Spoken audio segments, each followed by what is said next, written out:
retiens de cette audition cet enseignement important. Oui, François Bayrou a menti à l'Assemblée nationale lorsque plusieurs parlementaires l'ont questionné très directement sur son niveau de connaissance de ces violences physiques et sexuelles à Betaram. Il a menti car hier, il reconnaît enfin être informé. Nous nous sommes efforcés avec Violette Spilbout pendant 5h30 en effet, de revenir à des éléments précis, factuels, à des déclarations sourcées, à une chronologie pour interroger le Premier ministre.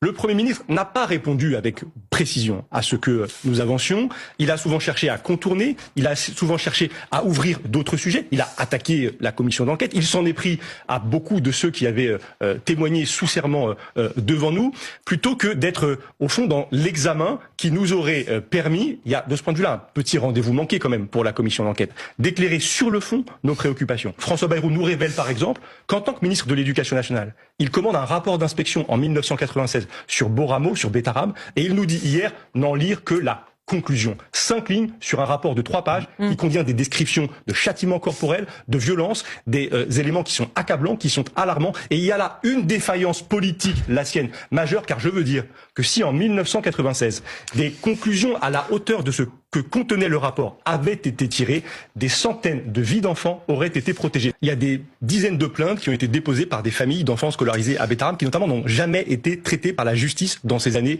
1990. Il y a des adultes qui parlent. Il y a Françoise Gulung, cette enseignante, lanceuse d'alerte, qui parle en 1995, qui écrit un courrier en janvier au ministre de l'Éducation nationale, François Bayrou, qui va le voir en mars de la même année pour l'interpeller. François Bayrou ne fera rien de ces questionnements qui lui sont adressés très directement. Donc, il est peut-être trop simple et il y a une forme de déresponsabilisation à venir dire les victimes ne parlent pas. Car une société, elle organise justement autour des enfants qui peuvent être victimes de violences. Elle organise des capteurs.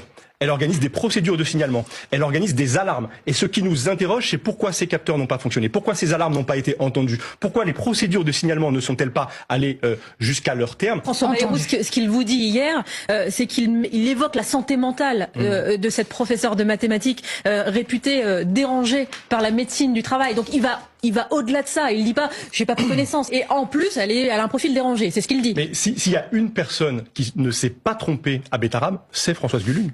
C'est elle qui, dès 1995, tire toutes les sonnettes d'alarme, qui dit qu'il y a une violence terrible sur les enfants. Et malheureusement, tragiquement, tout confirme son alerte, son alarme, parce qu'après 1995, des dizaines, des centaines d'enfants ont vu leur vie broyée. Je veux juste dire que ce qui est grave dans la façon dont le Premier ministre s'est attaqué, a calomnié, a presque insulté cette lanceuse d'alerte, c'est qu'il adresse un message très intimidant à toutes celles et tous ceux qui, dans notre pays aujourd'hui, souhaitent dénoncer ces violences. Il leur